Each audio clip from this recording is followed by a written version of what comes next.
सगळ्यांना माझा नमस्कार. आज फेसबुक लाईव्ह येण्याचं विशिष्ट असं कारण आहे. मी आज दुपारी जाहीर केलं होतं की मला सातत्यानं बलात्कारी, रेप केलेला माणूस, तू रेप केलाय, तुला कुठल्याच गोष्टीवरती बोलण्याचा अधिकार नाही, असं टॉन्टिंग जे आहे, अशा प्रकारचं ट्रोलिंग जे आहे ते सातत्यानं मला सोशल मीडियाच्या माध्यमातून लोक करतायत. बरं, ही लोक कोण आहेत? तर ही लोक विशिष्ट लोक आहेत. अगदी स्पष्ट सांगायचं तर ती संग्राम जगताप याची गुंड प्रवृत्तीची पंटर लोक आणि त्याची समर्थक लोक त्याच्यामध्ये आहेत. मला एक गोष्ट आपल्याला आज पहिल्यांदा सांगायची, याबद्दल मी पूर्वी कधी बोललेलो नाहीये. ज्या वेळेला मी या शहरातल्या रस्त्यांच्या कामामध्ये झालेला घोटाळा जो आहे तो बाहेर काढला, त्यावेळेला माझ्यावरती बलात्काराचा खोटा गुन्हा त्या ठिकाणी संग्राम जगतापनं सत्तेचा गैरवापर करून दाखल केला. मला ज्याला पोलिसांनी अटक केली, अटकेनंतर कोर्टात हजर केलं, माझी पीसी घेतली गेली. पीसी नंतर मला MCR मिळाला आणि माझी तुरुंगात पाठवण्यासाठी रवानगी केली गेली. या सगळ्याचा तपशील फार बारकाईने मला केव्हा तरी मांडायचा आहे. त्याच्यावरती मी आज खोलात जाऊन बोलणार नाही, केव्हा तरी भविष्यात मी सविस्तर याबद्दल नक्की बोलणार आहे. पण ज्यावेळेला मला नगरच्या सबजेलमध्ये त्यावेळेला नेण्यात आलं, तर त्या ठिकाणी घडलेला जो प्रसंग आहे तो अत्यंत विचित्र, विक्षिप्त पद्धतीचा आणि एखाद्याला उद्ध्वस्त करेल मानसिकदृष्ट्या, असा तो प्रसंग त्यावेळेला मी अनुभवला. मी पोलिसांच्या जी मोठी व्हॅन असते त्या व्हॅनमध्ये मला तिथं घेऊन जाण्यात आलं होतं. ज्यावेळेला मला आतमध्ये खाली उतरवलं आणि आतमध्ये मला नेण्याची प्रक्रिया सुरू होती, त्यावेळेला मला गेटवरतीच थांबवण्यात आलं. त्या ठिकाणी मला आतमध्ये प्रवेश देण्यात आला नाही. ज्याला तिथले जे कोणी इन्चार्ज ऑफिसर आहेत त्यांना विचारलं गेलं की का बरं आत, म्हणजे मला इथं का घेत नाहीयेत, मला इथे प्रवेश का मिळत नाही. तर त्यांनी त्या ठिकाणी खाजगीमध्ये असं सांगितलं होतं त्यावेळेला एका जबाबदार व्यक्तीला बोलताना की आमच्याकडे जागा नाही. त्यांनी जसं कागदावरती लिहून दिलं म्हणून नाशिक जिल्हा पाठवा असं ते पत्र त्या ठिकाणी होतं. पण ही वस्तुस्थिती नव्हती, कारण त्याच्या आधी पण अनेक त्या ठिकाणी आरोपींना आणलं जात होतं, नंतरही आणलं गेलं. मग मला तिथं का नाही घेतलं? तर त्यावेळेला तिथल्या इन्चार्ज ऑफिसरनं सांगितलं की किरण काळे यांच्यावरती जर त्यांना या जेलमध्ये ठेवलं तर जेलच्या आतमध्ये हल्ला होण्याची शक्यता आहे अशी आमची माहिती आहे, त्यामुळे इथं ठेवण्याची रिस्क मी घेऊ शकत नाही. मला त्या अधिकाऱ्यांना कुठलाही दोष द्यायचा नाहीये, पण ही जी यातली माहिती आहे की हल्ला होऊ शकतो, मग जर तुरुंगात सुद्धा एखाद्या नागरी प्रश्नावरती लढणारा सामाजिक कार्यकर्ता त्या ठिकाणी सुरक्षित राहू शकत नसेल, तर ही व्यवस्था कुठल्या टोकाला त्या ठिकाणी गेलेली आहे याचा विचार करण्याची गरज निश्चित त्या ठिकाणी आहे. बरं, ही सगळी प्रक्रिया चालू असताना बराच काळ हा सगळा विषय सुरू होता. मला ज्यावेळेला त्या पोलीस व्हॅनमध्ये बसवलं होतं त्यावेळेला तिथे पोलीस कर्मचारी होते की ज्यांनी मला त्या ठिकाणी नेलं होतं, जबाबदार कर्तव्यावर असणारे. त्यांच्या उपस्थितीमध्ये मी पोलीस व्हॅनमध्ये असताना सबजेलच्या बाहेर त्या ठिकाणी पोलीस व्हॅनच्या समोर काही टुकार लोकांचं टोळकं त्या ठिकाणी माझ्या येण्याच्या आधीपासून उभं होतं. आणि ज्याला मी गाडीमध्ये त्या ठिकाणी होतो त्यावेळेला रस्त्यावरून तुम्हाला आश्चर्य वाटेल की हे टुकार टोळकं सातत्यानं माझ्याकडे पाहून मोठमोठ्यानं त्या ठिकाणी मला टॉन्टिंग करत होतं आणि सारखं त्यांचा आवाज यायचा, ए बलात्कारी, ए बलात्कारी. म्हणजे हा जो प्रसंग होता ते सगळे गुन्हेगारी चेहरे, त्यांचे चेहरे जे आहेत ते सगळे गुन्हेगारी स्वरूपाचे त्या ठिकाणी होते. आणि त्यांचा चित्कार जो होता, अंगावरती असं ओरडणं, हे करणं, हे सगळे पोलीस सुद्धा त्या ठिकाणी पाहत होते, आसपासचे लोक त्या ठिकाणी पाहत होते. म्हणजे एखाद्या चित्रपटाला लाजवेल किंवा एखाद्या वेब सिरीजला क्राईमवरच्या लाजवेल अशा पद्धतीची अत्यंत भयानक परिस्थिती त्या ठिकाणी होती. आणि त्या परिस्थितीमध्ये सुद्धा त्या सगळ्या टॉन्टिंगला, म्हणजे बलात्कार मी कुणाचाही केलेला नसताना सुद्धा नागरी प्रश्नावरती त्या ठिकाणी आवाज उठवला, घोटाळा बाहेर काढला म्हणून माझ्यावरती हा गुन्हा दाखल केला. आणि त्या प्रसंगातून जात असताना माझ्यावरती अशा प्रकारचा दबाव आणण्याचं काम त्या ठिकाणी या संग्राम जगतापच्या समर्थकांनी केलं. पण मला आज या फेसबुक लाईव्हच्या माध्यमातून सांगायचं आहे तुम्ही यापूर्वी देखील माझ्यावरती IT पार्कचा घोटाळा मी तुमचा इन कॅमेरा बाहेर काढला म्हणून माझ्यावरती त्यावेळेला विनयभंगाचा गुन्हा दाखल केला. त्याचाही पोलीस तपास सागा झाला आणि पोलीस तपासाचा अहवाल काय आहे तो पटलावरती आहे, रेकॉर्डवरती आहे, न्यायालयाच्या समोर आहे. मी आज त्या अहवालाबद्दल आपल्याला सविस्तर माहिती या ठिकाणी देणार आहे. आणि आता हा बलात्काराचा गुन्हा त्या ठिकाणी दाखल केला. त्या बाबतीत जे काही सत्य आहे ते सत्य योग्य वेळेला जनतेसमोर आल्याशिवाय राहणार नाही. त्याचा पाठपुरावा मी अत्यंत खुला जाऊन त्या ठिकाणी करणार आहे. सत्य जनतेसमोर आणणारच आहे. पण मला या निमित्तानं फेसबुक लाईव्हच्या माध्यमातून या सगळ्या संग्राम जगतापच्या भाडोत्री, पंटर, लाभार्थी, गुंड, ट्रोलर्सना आणि समर्थकांना स्पष्ट सांगायचंय, तुम्ही मला कितीही ट्रोल करा, कितीही टॉन्टिंग करा, माझ्यावरती वेगळ्या पद्धतीने दबाव आणायचा प्रयत्न करा, मी या शहराच्या हितासाठी लढत असलेली लढाई जी आहे ती कदापिही थांबवणार नाही. मी यातनं सरेंडर होणार नाही. मी माघार घेणार नाही. मी माझ्या शेवटच्या श्वासापर्यंत अहिल्यानगर शहराच्या सर्वांगीण विकासासाठी आणि या शहरातल्या दहशत, गुंडगिरीच्या समूळ उच्चाटनासाठी त्या ठिकाणी काम करत राहणार आहे. हे माझं त्यांना स्पष्टपणे सांगणे. मी आज ज्या बाबतीने आपल्याला पोलीस तपासाच्या अहवालाच्या संदर्भात माहिती देणार हे सांगितलं होतं, मी त्या मुद्द्याकडे आता येतोय. आपल्या सगळ्यांना कल्पना आहे की अहिल्यानगर शहरामध्ये निवडणुकीच्या तोंडावरती IT पार्क उभं मी करतोय, त्यातनं हजारो मुलांना रोजगार देतोय, अशा प्रकारची एक मांडणी त्याला संग्राम जगताप याने केली होती.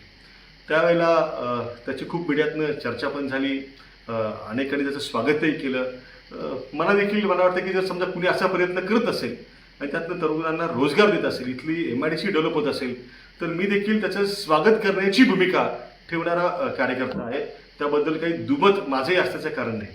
पण निवडणूक झाली आणि निवडणूक झाल्यानंतर काही लोक मला येऊन भेटायला लागले आणि भेटायला लागल्यानंतर त्यांनी त्या ठिकाणी त्यांच्या अडचणी मांडल्या. त्यांनी सांगितलं की मुळात आम्हाला IT पार्कमध्ये त्या ठिकाणी आमचं क्वालिफिकेशन जे आहे ते सॉफ्टवेअर इंजिनियरचं आहे. कुणी BE इंजिनियर होतं, कुणी ME सॉफ्टवेअर इंजिनियर होतं, काही लोकांचं MCM झालं होतं, काही लोकांचं BCA झालं होतं, MCA झालं होतं. त्यांच्याकडे सॉफ्टवेअरच्या डिग्र्या काही ना काहीतरी सगळ्याच्या होत्या. त्यांच्या मुलाखती ज्या आहेत त्या आयुर्वेद या संस्थेमध्ये त्या ठिकाणी संग्राम जगतापांना त्या ठिकाणी घेतल्या. त्यांना त्या ठिकाणी काही लोकांना नोकरी पण दिली आणि ही मुलं त्या ठिकाणी हजर झाली. त्या मुलांचं असं म्हणणं होतं की आम्हाला ज्या नोकऱ्या दिल्या त्या नोकऱ्या मुळात सॉफ्टवेअरच्या, प्रोग्रामिंगच्या नव्हत्याच. कोर ITचा जो जॉब असतो तो जॉब नव्हताच.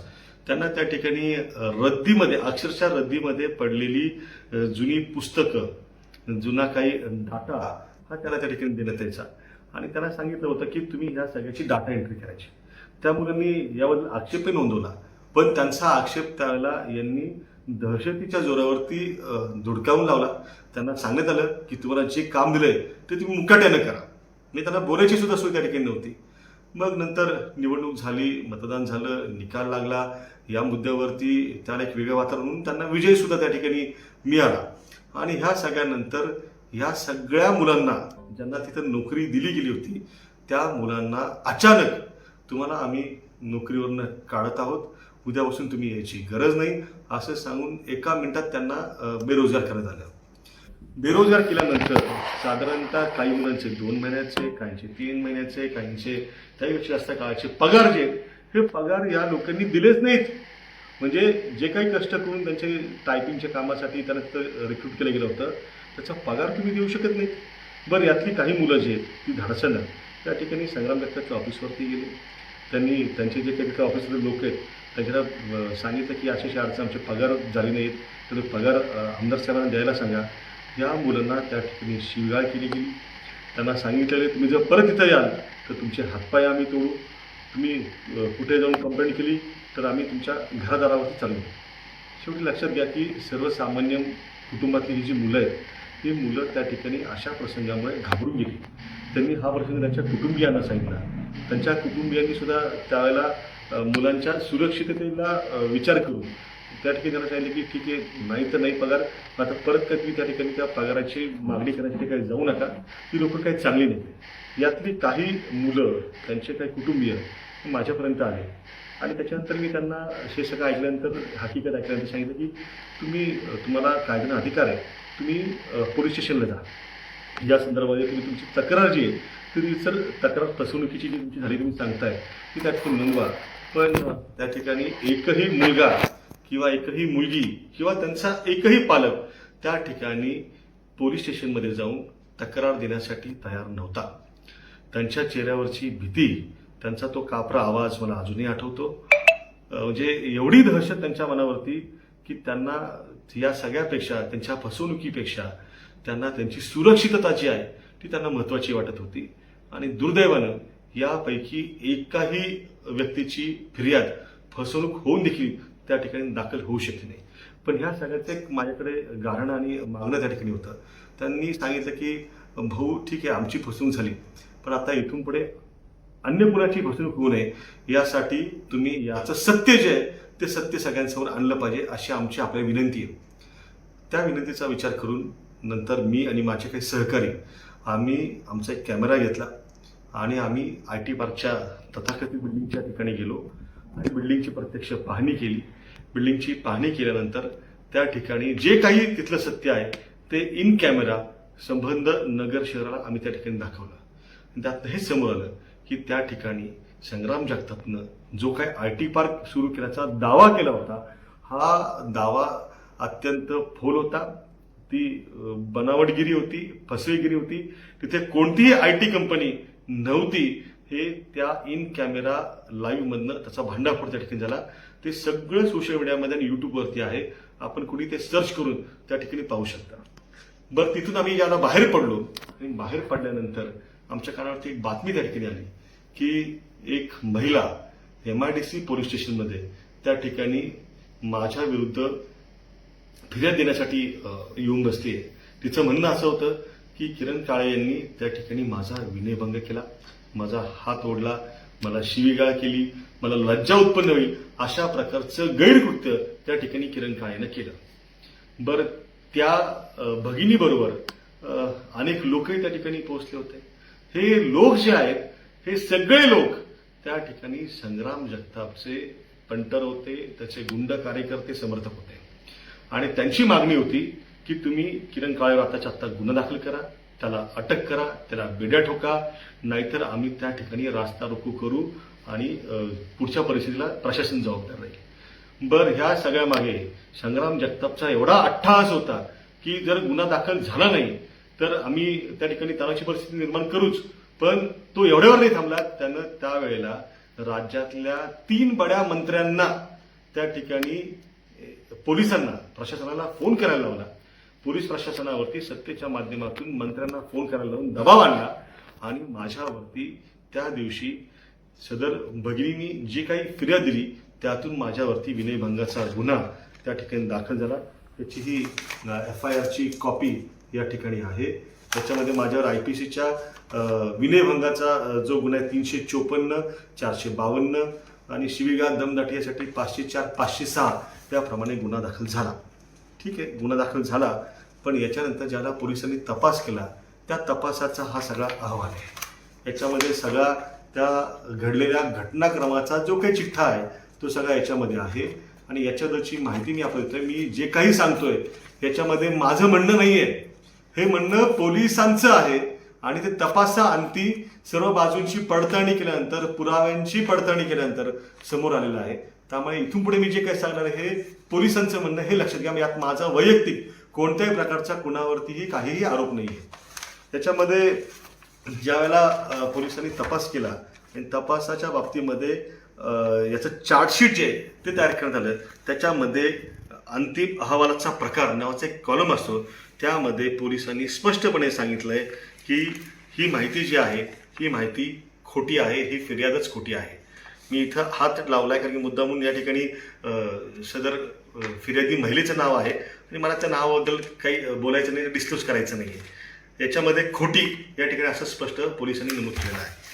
बरं, याचा जो गोषवारा आहे सगळ्या फिर्यादीचा त्याच्यामध्ये या ठिकाणी सदर गुन्ह्याच्या एकंदर तपासावरून असे निष्पन्न झाले आहे की यामध्ये पोलिसांनी 7 मुद्दे मांडलेत आणि या 7 मुद्द्यांमध्ये नेमकं काय म्हटलंय, तपासातनं काय निष्पन्न झालंय, मी आता आपल्याला या ठिकाणी हे सांगतोय. तर पोलिसांनी असं म्हटलंय की फिर्यादी यांचा हात किरण काळे यांनी धरला नाही, तसे प्रत्यक्षदर्शी साक्षीदार यांनी त्यांचे जबाबात स्पष्ट सांगितले आहे. मला आपल्याला सांगायचं की या जबाबांसाठी पोलिसांनी ज्या लोकांचे जबाब घेतले, साधारणतः ही 11 जणांचे जबाब त्या ठिकाणी नोंदवले, जे घटनास्थळावर त्या ठिकाणी होते. आणि ह्या सगळ्या घटनास्थळावरती असणाऱ्या लोकांचे जबाब जे आहेत, आता मी 11 जबाब आपल्याला सांगत नाही, पण त्यातला एक जबाब जो आहे तो मी आपल्याला प्राथमिक स्वरूपात सांगतो. त्यांनी त्या ठिकाणी सांगितलं होतं की मी आयान ग्लोबल सर्व्हिसेस या कंपनीमध्ये एजंट म्हणून मागील 1 वर्षांपासून नोकरीस आहे. आमच्या कंपनीच्या ऑफिसमध्ये बजाज फायनान्स व बजाज फिन्सर या कंपनीचे कॉल सेंटरचे कामकाज चालते. तुम्ही लक्षात घ्या की IT पार्क आणि कॉल सेंटर यांचा दुरान्वय देखील संबंध नाही. आणि त्यांनी स्पष्ट झाले की काही ज्या फायनान्स कंपन्या आहेत त्यांचं हे कॉल सेंटर, हे मी नाही सांगत आहे, हे त्या ठिकाणी जे कोणी त्याला नोकरीसाठी होते हा त्यांचा जबाब आहे, हा ऑन रेकॉर्ड जबाब आहे, पोलिसांच्या समोर दिलेला जबाब आहे. त्यात त्यांनी पुढे असं म्हटलं की किरण गुलाबराव काळे यांनी आमची विचारपूस करून सदर कंपनीत काय काम चालते व आपण काय काय करतात याबाबत विचारपूस केली. आम्ही सुद्धा त्यांनी विचारलेल्या प्रश्नांची सविस्तर माहिती दिली. त्यानंतर किरण काळे व त्यांचे सहकारी लोक आमचे ऑफिस क्रमांक 6 मधून बाहेर निघून गेले. त्यानंतर त्यांच्या ज्या कोणी मॅडम आहेत त्या भगिनी यांनी MIDC पोलीस स्टेशन येथे किरण काळे आणि त्यांच्या सोबतचे जे लोक कार्यालयात बळजबरीने व विनापरवानगीने ऑफिसमध्ये घुसून मॅडमचा हात पकडून बाजूला ओढून त्यांना लज्जा उत्पन्न होईल असे वर्तन करून त्यांना व आम्हा महिला कर्मचारी सहकाऱ्यांना आरवच्य भाषेत शिवीगाळ केली म्हणून त्यांचे विरुद्ध फिर्याद दिली असल्याबाबत मला समजले, असं सदर जबाब देणारी व्यक्ती म्हणते.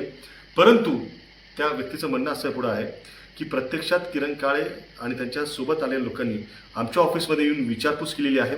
त्यांनी आम्हाला अर्वाच्य भाषेत शिवीगाळ केलेली नाही.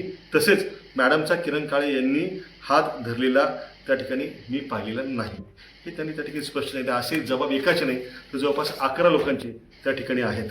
बरं, ह्या सगळ्यानंतर दुसरं जे काही फाइंडिंग पोलिसांच्या तपासात पडतं ते असं आहे की पोलीस म्हणतात की घटनास्थळी महिला कर्मचारी यांना किरण काळे यांनी शिवीगाळ व दमदाटी केली नाही, कारण सर्व प्रत्यक्षदर्शी महिला साक्षीदार यांनी त्यांचे जबाबात असे स्पष्ट सांगितले आहे. मी आता त्यातला एक प्रातिनिधिक जबाब तुम्हाला या ठिकाणी सांगितला. तिसरं फाइंडिंग पोलिसांचं असं आहे किरण काळे व त्यांचे सोबतचे लोक बळजबरीने घटनास्थळी घुसलेले नाहीत, कारण जप्त CCTV फुटेज, म्हणजे हे फुटेज काही माझ्या कॅमेऱ्यातलं नव्हतं, तर ते त्या ठिकाणी त्याच फायनान्सच्या कॉल सेंटर कंपनीतलं CCTVचं फुटेज आहे. फुटेजमध्ये त्यांना कोणी अडवलेले दिसत नाही. ते उघड्या दरवाजातून आत प्रवेश करतात, कंपनीतील लोकांना विचारपूस करताना व परत बाहेर येताना दिसतात. यातील साक्षीदारांनी देखील वरील प्रमाणेच हकीकत सांगितलेली आहे. त्यामुळे फोर्सफुल एंट्री आम्ही त्या ठिकाणी केली आणि शिवीगाळ केली वगैरे हे जे आहे त्याचं खंडन या ठिकाणी पोलिसांनी स्वतः तपासांत केलेलं आहे. चौथं फायडिंग त्यातलं असं आहे, पोलीस म्हणतात की किरण काळे व इतर लोक यांनी IT पार्कची पाहणी करण्याकरिता गेले असल्याचे दिसत आहे, कारण त्यांनी फक्त फिर्यादी यांच्या आयान ग्लोबल कंपनीत जाऊन विचारपूस केलेली नसून त्यांनी IT पार्कमधील इतर कंपनी व फर्ममध्ये जाऊन विचारपूस केली असल्याचे IT पार्कमधील इतर साक्षीदार यांच्या जबाबावरून स्पष्ट होते. त्यामुळे आम्ही काही एका कंपनीत थोडीच गेलो होतो त्या भगिनीच्या इकडे असं काही, तर त्या अख्ख्या बिल्डिंगमध्ये नेमकं काय सुरू आहे IT पार्कच्या नावाखाली, कारण त्या ठिकाणी काही ट्रान्सपोर्टच्या कंपन्या होत्या, काही त्या ठिकाणी मॅनपॉवर सप्लायच्या कंपन्या होत्या, काही इतर उद्योग होते. त्यामुळे ITची कंपनी त्या ठिकाणी नव्हती, हे सत्य जे आहे ते सत्य त्यातनं समोर आलं आहे. 5वं फाइंडिंग पोलिसांनी त्यातलं असं म्हणलंय की IT पार्कमधील गाळा नंबर 29 व 30 येथील फिर्यादी यांची आयन ग्लोबल सर्व्हिसेस कंपनी अनधिकृतपणे पोटभाडेकरू असल्याचे माननीय क्षेत्र व्यवस्थापक MIDC यांच्या पत्रावरून निश्चित होते. हे तुम्ही अत्यंत गांभीर्याने लक्षात घ्या की IT पार्क म्हणून ज्या बिल्डिंगचा गवगवा त्या ठिकाणी संग्राम जगतापच्या निवडणुकीमध्ये केला. मुळात त्या ठिकाणी ही जी कुठली कंपनी आहे फायनान्सचं काम करणारी, ही कंपनी त्या ठिकाणी अनधिकृतरित्या काम करतीये हे मी नाही सांगत, तर या ठिकाणी पोलिसांनी MIDCच्या क्षेत्रीय व्यवस्थापकांना जे पत्र दिलं, त्यांना माहितीची मागणी केली, त्याच्यानंतर त्यांनी जो अहवाल दिला त्या अहवालाची ही प्रत आता या ठिकाणी तुम्हाला मी दाखवतोय. यामध्ये MIDCच्या लोकांनी पोलिसांना त्या ठिकाणी लेखी पत्र पाठवून कळवलंय की त्या ठिकाणी IT पार्क बिल्डिंगमध्ये दुसऱ्या मजल्यावर आयन ग्लोबल सर्व्हिसेस कंपनी जी आहे ती कंपनी अनधिकृतपणे पोट भाडेकरू म्हणून त्या ठिकाणी काम करते आणि सदर गाळे जे आहेत ते श्री अशोक रावसाहेब मरकड आणि त्यांच्याच नावाला 2 गाळे 1931 नंबरचा त्या ठिकाणी असंच त्यांनी म्हटलंय. त्यात त्यांनी हेही म्हटलंय की वरील दोन्ही गाळेधारकांनी महामंडळाची परवानगी न घेता अनधिकृतपणे या कंपनीला गाळे पोट भाड्याने दिल्याचं निदर्शनास आलंय. त्यामुळे सदर गाळेधारकांवर महामंडळाच्या धोरणानुसार अनधिकृत पोट भाड्याने दिल्याची दंडात्मक कारवाई त्या ठिकाणी करण्यात येत आहे. ही अत्यंत गंभीर बाब आहे की IT पार्कच्या नावानं या ठिकाणी गवगव करायचा आणि प्रत्यक्षात मात्र त्या ठिकाणी अशा पद्धतीने अनधिकृत गाळ्यांचं जे काही आहे ते व्यवहार त्या ठिकाणी सुरू होते.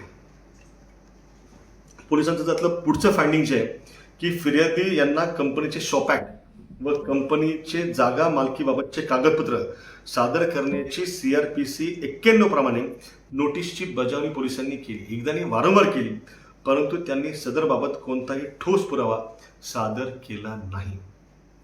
तुम्ही ज्यावेळेला एखाद्या व्यक्तीवरती विनयभंगासारखा अत्यंत गंभीर स्वरूपाचा तो आयुष्यात न उद्ध्वस्त असा आरोप त्या ठिकाणी करता, तर त्यावेळेला तुम्हाला ज्याला तुमची कागदपत्र मागतात तर ती तुम्ही कागदपत्र का देत नाहीत?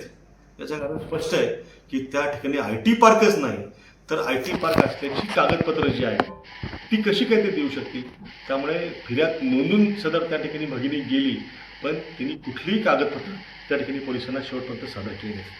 त्यातलं शेवटचं 7वं फायंडिंग असं आहे की सर्वात महत्त्वाचं म्हणजे पोलीस म्हणतात की फिर्यादी ह्या किरण काळे व इतर लोक येण्यापूर्वी, हे अत्यंत बारकाईने ऐका, किरण काळे आणि इतर लोक येण्यापूर्वी आयान ग्लोबल कंपनीत हजर असताना अगर ते गेल्यानंतर त्यांचेच कंपनीचे CCTV कॅमेऱ्यामध्ये चित्रित झालेले दिसत नाहीत व किरण काळे आणि इतर लोक हे फिर्यादी अगर इतर साक्षीदार यांना दुखापत, हमला किंवा गैरविरोध करण्याची पूर्वतयारी करून नंतर गृह अतिक्रमण केलेले दिसत नाही.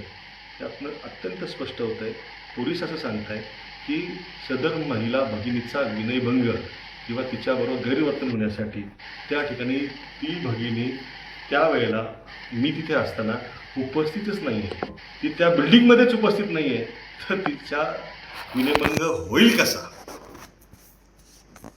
म्हणजे खोटं करायचं, किती खोटं करायचं याला सुद्धा काही मर्यादा आहेत की नाही?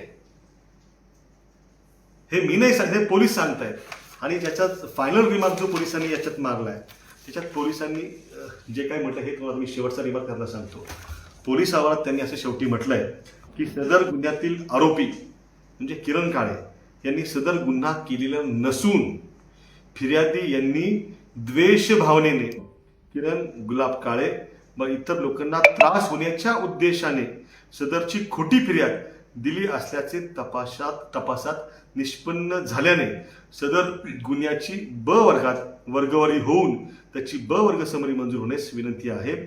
तसेच म्हणजे पोलीस एवढ्यावर थांबले, म्हणजे पोलिसांचे मी यासाठी आभार मानतो की त्यांनी एवढा त्या ठिकाणी स्पष्ट अहवाल दिलाय. फिर्यादी यांनी खोटी फिर्याद देऊन पोलीस यंत्रणेचा अपव्यय केला म्हणून त्यांच्या विरुद्ध IPC 182 व 211 प्रमाणे बी फायनल विथ प्रॉसिक्युशन करण्याची त्या ठिकाणी त्यांनी परवानगी कोर्टाकडे मागितली आहे. मित्रांनो, एक लक्षात यातनं तुम्ही घ्या की अशा पद्धतीनं आपल्या आमदारकीचा त्या ठिकाणी गैरवापर करून आपण सत्तेत आहोत, त्या माध्यमातून 3 मंत्र्यांचे फोन आणून त्याचा गैरवापर करून माझ्यावरती त्या ठिकाणी असा खोटा गुन्हा दाखल करण्यासाठी एका भगिनीला पुढे केलं गेलं. का तर तुम्ही जी काही या शहरातल्या तरुणांची फसवणूक केली, त्याचं बिंग फोडलं म्हणून केलं, हे अत्यंत वाईट आहे. म्हणजे तुम्हाला जर काही त्या ठिकाणी चांगलं करता येत नसेल तर किमान सत्य ज्याला कोणी बोलतं तर त्याचं तुम्ही संविधानिक पद्धतीने उत्तर देणं हे अपेक्षित आहे. हे अपेक्षित नाही की तुम्ही असं आया बहिणींना पुढं करायचं आणि त्या माध्यमातून व्यसन घालायचं, सत्य बोलू द्यायचं नाही. मी त्यांना या निमित्तानं स्पष्ट सांगू इच्छितो, संग्राम जगताप यांना, की अशा पद्धतीनं तुम्ही माझ्यावरती कितीही वेळा षडयंत्र असली, माझ्यावरती अशा प्रकारे किती हल्ले त्या ठिकाणी करण्याचा प्रयत्न केला, तर देखील अशा गोष्टींना मी भीक यापूर्वीही घातली नाही आणि भविष्यात देखील घालणार नाही. जे सत्य आहे ते सत्य मी आजवर मांडत आलोय आणि ते मी यापुढे सुद्धा मांडत राहणार आहे. यातला आणखी पुढचा तुम्हाला मी धक्कादायक प्रकार सांगतो की हा जो काही आहे हा या ठिकाणी CDR रिपोर्ट आहे.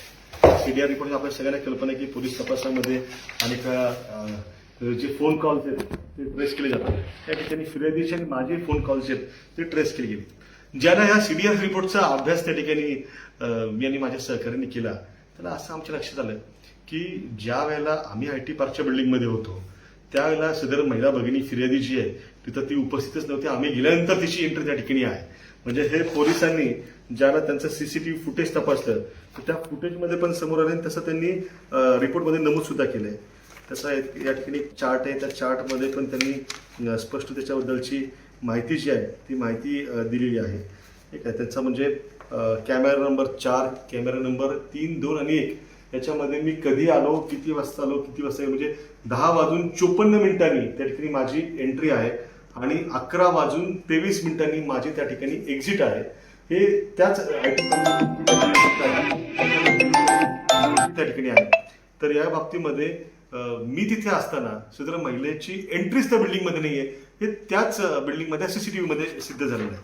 हा जो काही त्या ठिकाणी CDR रिपोर्ट आहे त्या CDR रिपोर्टमध्ये त्या सदर महिला भगिनी जी फिर्यादी आहे तिच्याबरोबर या संग्राम जगतापचा नातेवाईक आणि त्याची जी काही सगळी चुकीची कामं चालतात त्यांचा एक महत्वाचा याच्यातला व्यक्ती जो आहे त्याचं नाव या ठिकाणी मी आपल्याला सांगणार आहे. शशिकांत घिगे हा त्या ठिकाणी सदर फिर्यादी भगिनीच्या फोनवरती संपर्कात होता. हे मी माझं मंच सांगत नाहीये तर हे या रिपोर्टमध्ये या ठिकाणी स्पष्टपणे आलेलं आहे. आणि त्या ठिकाणी त्या घिगेच्या संपर्कामध्ये त्यावेळेला संग्राम जगताप हा स्वतः होता. संग्राम जगतापचा भाऊ जो आहे विकी जगताप हा त्याच्या संपर्कात होता आणि अभिजित खोसे त्यांचा एक जवळचा त्या ठिकाणी कार्यकर्ता आहे, लाभार्थी आहे, तो त्या ठिकाणी होता. आणि ह्या सगळ्यांनी मिळून त्या ठिकाणी त्यांच्या सत्तेचा गैरवापर करून MIDC पोलीसमध्ये धुडगूस घालण्याचं काम त्या ठिकाणी केलं होतं आणि त्याच्यातनं ही खोटी फिर्याद संग्राम जगताप माझ्यावर दाखल करायला हवा. त्याच्यामुळे याचं जे कनेक्शन आहे याचा जर पोलिसांनी आता उलटफेर तपास केला तर या सगळ्या तपासाची कडी जी आहे ती संग्राम जगतापपर्यंत त्या ठिकाणी 100% पोहोचते. हे ऑन रेकॉर्ड त्या ठिकाणी सिद्ध झालेलं आहे. आता पोलिसांनी याच्या बाबतीत काय कारवाई करायची या बाबतीमध्ये जी भूमिका आहे ती भूमिका त्या ठिकाणी घेतली पाहिजे अशी माझी या ठिकाणी माझ्यावरती अन्याय झाला असल्यामुळे माझी त्या ठिकाणी माफक अपेक्षा त्या ठिकाणी आहे. आज या सगळ्या परिस्थितीमध्ये जो काही पोलिसांचा अहवाल होता तो मी आपल्यासमोर मांडलाय. माझ्यावरती मी रस्ते घोटाळा बाहेर काढला त्या ठिकाणी जो काही बलात्काराचा गुन्हा दाखल केला गेला होता त्या बाबतीत मला मेहरबान न्यायालयानं जामीन दिलेला आहे. जामीन देताना त्या ठिकाणी जे काही या तपासाचे तपासी अधिकारी DYSP वरिष्ठ अधिकारी आहेत त्यांनी त्या ठिकाणी न्यायालयासमोर स्पष्टपणे सांगितलेलं होतं की किरण काळे आणि फिर्यादी महिला यांच्यामध्ये केव्हाही त्या ठिकाणी फोनद्वारे संपर्क झालेला नाही. त्यांनी सदर बलात्काराच्या तथाकथित खोट्या फिर्यादीमध्ये जो काही आधार मांडला गेला आहे त्यात त्यांनी स्पष्ट म्हटलं होतं फिर्यादी भगिनींनी की त्या ठिकाणी फोनवरतून माझा नंबर सोशल मीडियातून त्यांनी काढला आणि माझ्याशी संपर्क केला आणि सतत फोनवरून आमचं बोलणं व्हायचं आणि मग बोलवलं जायचं आणि मग ह्याच्या गोष्टी त्या ठिकाणी घडल्या. मी या बाबतीमध्ये आत्ता या क्षणाला अजून खोलात जाऊन बोलणार नाही कारण की त्या बाबतीमध्ये जी काही न्यायालयीन लढाई लढायची आहे ती लढाई त्या ठिकाणी लढण्याचं काम त्या ठिकाणी मी करणार आहे. परंतु याही प्रकरणामध्ये जी काही फिर्याद आहे ती खोटी आहे हे त्या बाबतीमध्ये पोलिसांनी जो स्थिर दिला होता त्यातनं निष्पन्न झालेलं आहे. या बाबतीमध्ये पुढचे जे काही माझे कायदेशीर अधिकार आहेत त्या अधिकारांचा मी पुरेपूर वापर करणार आहे हे मात्र या ठिकाणी मला नम्रपूर्वक सांगायचं आहे. या सगळ्यामध्ये IPCचा कलम 211 जो आहे तो अत्यंत महत्वाचा आहे. त्यातनं मला काही अधिकार त्या ठिकाणी या देशाच्या न्यायव्यवस्थेने दिलेले आहेत. मला आपल्याला सांगायचं की IPC 211 म्हणजे काय तर आपल्यावरती जर एखाद्या व्यक्तीने खोटा गुन्हा दाखल केला असेल आणि त्या गुन्ह्यामध्ये जर 10 वर्ष किंवा त्याहीपेक्षा मोठी शिक्षा किंवा अजन्म कारावास याची तरतूद असेल तर खोटी फिर्याद देणाऱ्या फिर्यादीवरती जर हे निष्पन्न झालं की फिर्याद खोटी आहे तर त्या ठिकाणी गुन्हा दाखल करता येतो. गुन्हा दाखल केल्यानंतर सदर फिर्यादीवरती त्या ठिकाणी तपास होऊन त्या फिर्यादीला 7 वर्षांपर्यंतचा तुरुंगवास हा त्या ठिकाणी होऊ शकतो अशी कायद्यात तरतूद आहे. या माझ्या विरुद्ध ज्या काही खोट्या फिर्यादी विनयभंग बलात्काराच्या झाल्यात, मला या निमित्तानं जे लोक सुपारी माझ्या नावाची घेतात आणि अशा खोट्या गुन्ह्यांमध्ये, बदनामीकारक गुन्ह्यांमध्ये, म्हणजे एखादा जर शरण येत नसेल तर शेवटचं असं उपस्थित जातं की त्याचं चारित्र्य हनन करा. म्हणजे हा काही अपवाद किरण काढायचा नाहीये. आपल्याला सगळ्यांना माहिती, इतिहास आपण सगळे जाणतो की ज्यावेळेला सावित्रीबाई फुले, महात्मा ज्योतिबा फुले यांनी स्त्री शिक्षणाची मुहूर्तमेढ रोवण्याची सुरुवात पुण्यामध्ये केली, त्यावेळेला त्यावेळेच्या सनातन्यांनी त्यांच्यावरती त्या ठिकाणी चिखल, दगड, शेण फेकलं, शिवीगाळ केली. हा इतिहास आहे.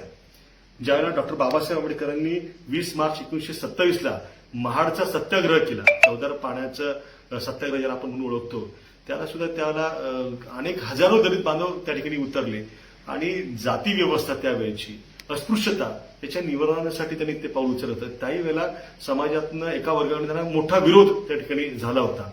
छत्रपती शिवाजी महाराजांनी त्या ठिकाणी जुलमी व्यवस्थेच्या विरुद्ध ज्या लढा पुकारला, तर त्यांना सुद्धा प्रचंड त्रास त्याला त्या ठिकाणी मुघलांकडनं दिला गेला. शिवशाहू फुले आंबेडकर यांच्या विचारावर चालणारा मी एक छोटा कार्यकर्ता आहे. त्यामुळे माझे आदर्श जे हे शिवशाहू फुले हे आहेत, भारतीय संविधान हे त्या ठिकाणी मी मानणारा कार्यकर्ता आहे. त्यामुळे त्याच्यातनं प्रेरणा निश्चितपणे मी घेतो. अशा प्रकारच्या संघटनांना तोंड देण्याचं धारिष्ट जे आहे ते निश्चितपणे परमेश्वराने मला दिलेलं आहे आणि मी ही लढाई लढणार आहे. या सगळ्या प्रकारामध्ये असंख्य लोक येऊन मला वारंवार त्या ठिकाणी भेटतायत. ही प्रक्रिया गेल्या अनेक वर्षांपासून सुरू आहे. अनेक वेळा लोक ही चिंता व्यक्त करतात की भाऊ, तुमच्यावरतीच अशा प्रकारचा गुन्हा त्या ठिकाणी दाखल झाला, आम्ही तर सामान्य माणसं आहोत, उद्या आमच्यावर दाखल झाला तर आम्ही कुठे जायचं, आम्ही या सगळ्या कसं तोंड द्यायचं, तर आम्ही समोर येऊ शकत नाही.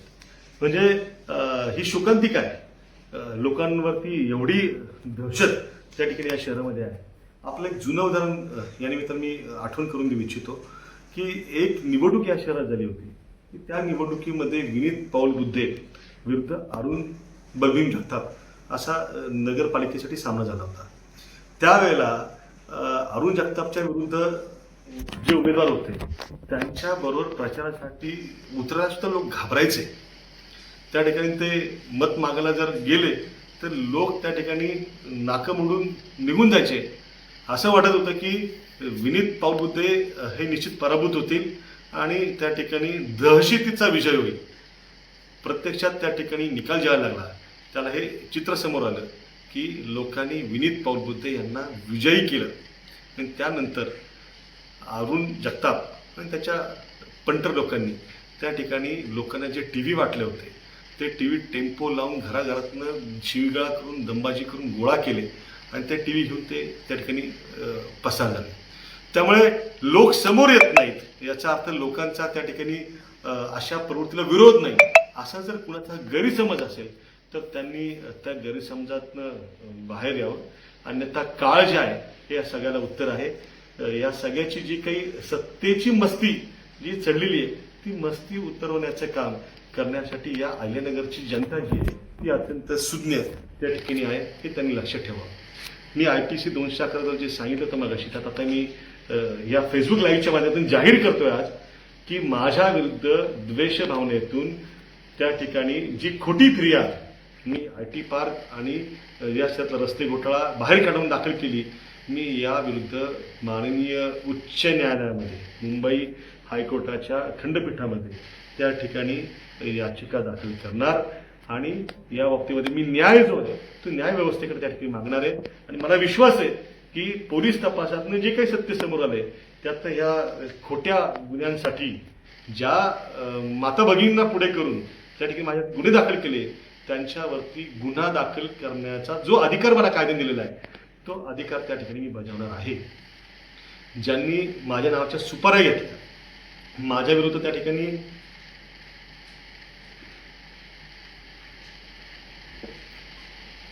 काही रुपयांसाठी, पैशांसाठी गुन्हे दाखल केले, तर आता त्यांनी याचा विचार करायचा आहे आणि त्यांचे जे साथीदार आहेत त्यांनी याचा विचार करायचा आहे की ज्या संग्राम जगतापच्या सांगण्यावरून तुम्ही माझ्यावरती गुन्हे दाखल केले उद्या तुरुंगात जाताना संग्राम जगताप तुमच्याबरोबर तुरुंगात येणार नाही. त्या ठिकाणी तुम्हालाच तुरुंगात जायचं आहे, तुम्हाला तिथली शिक्षा त्या ठिकाणी भोगायची आहे. शेवटी मी गुन्हा न करता सुद्धा नाशिक जेलमध्ये 1 महिन्याचा तुरुंगातला जो ते कारावास आहे तो त्या ठिकाणी भोगलेला आहे.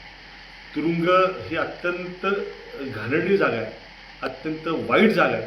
त्या ठिकाणी चांगल्या माणसांनी जाऊ नये अशी ती जागा आहे. आणि मी जे भोगलं आहे 1 महिन्याच्या काळामध्ये जेलमध्ये, ते मी शब्दात सुद्धा सांगू शकेन, शब्दात सांगू शकेन.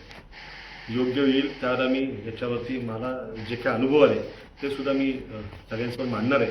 आज त्याच्याबद्दल मी काही फार खोलात जाऊन त्या ठिकाणी बोलत नाही. पण इथून पुढं जे जे माझ्या विरोधात खोटे गुन्हे दाखल करायची सुपाऱ्या घेतील त्यांनी लक्षात ठेवावं की तुमची गाठ त्या ठिकाणी या देशातल्या कायद्याशी आणि संविधानाशी आहे. डॉक्टर बाबासाहेब आंबेडकरांच्या संविधानामध्ये प्रचंड ताकद आहे आणि कायद्यानं अशा सुपारीबाजांच्या नांग्या ठेचण्याचं काम जे आहे ते त्या ठिकाणी किरण काळे निश्चितपणे करेल याचा विश्वास त्या ठिकाणी तुम्ही बाळगा. त्यातून कुणालाही सुट्टी जी आहे ती सुट्टी मिळणार नाही. यात थोडासा वेळ जाईल, पण त्याच्यातून जे खरे गुन्हेगार आहेत त्यांना त्या ठिकाणी शिक्षा जी आहे ती शिक्षा होणार असा माझा न्याय व्यवस्थेत त्या ठिकाणी पूर्णपणे विश्वास आहे. एकच यातनं लक्षात घ्या की या अहिल्यानगर शहरामध्ये इथल्या तरुणांचा रोजगार, इथल्या व्यापाऱ्यांचं हित, इथल्या MIDCचा विस्तार, उद्योगांची वाढ होणं, या ठिकाणी जे काही मायग्रेशन मोठ्या प्रमाणात स्थलांतर होते तरुणांचं शिक्षण आणि नोकरीसाठी पुणे, मुंबई, बँगलोर, मद्रास, हैदराबाद या शहरांमध्ये हे थांबण्यासाठी कुठेतरी याचा साकल्यानं विचार ज्यांना आपण मतदान त्या ठिकाणी केलंय ते लोकप्रतिनिधी करणार आहेत की नाही करणार आहेत. तुम्ही या ठिकाणी हिंदू मुस्लिम, हिंदू ख्रिश्चन अशा प्रकारचे वाद सातत्यानं लावण्यासाठी तुम्हाला निवडून दिलं एका लोकांनी. बरं, या सगळ्या याच्यामध्ये मी ज्या वेळेला बोलतो त्याला काही लोक उठतात आणि म्हणतात की अरे किरण काळे उठतो आणि त्या ठिकाणी शहराच्या आमदारांवरतीच सतत बोलतो. अरे तुम्हाला लोकांनी निवडून दिलंय तर प्रश्न आमदारालाच नाही विचारायचा, लोकप्रतिनिधीला नाही विचारायचा. ज्याला लोकांनी निवडून दिलंय तर मग काय रस्त्यावरच्या आमच्या एखाद्या भाजीवाल्या बांधवाला विचारायचा, एखाद्या रिक्षावाल्याला विचारायचा किंवा एखाद्या शिक्षकाला विचारायचा. ज्याला निवडून दिलंय त्यालाच प्रश्न विचारायला पाहिजे ना. तो अधिकार आहे ना आमचा. लोक त्या ठिकाणी तुमच्या दहशतीमुळे विचारू शकत नाही.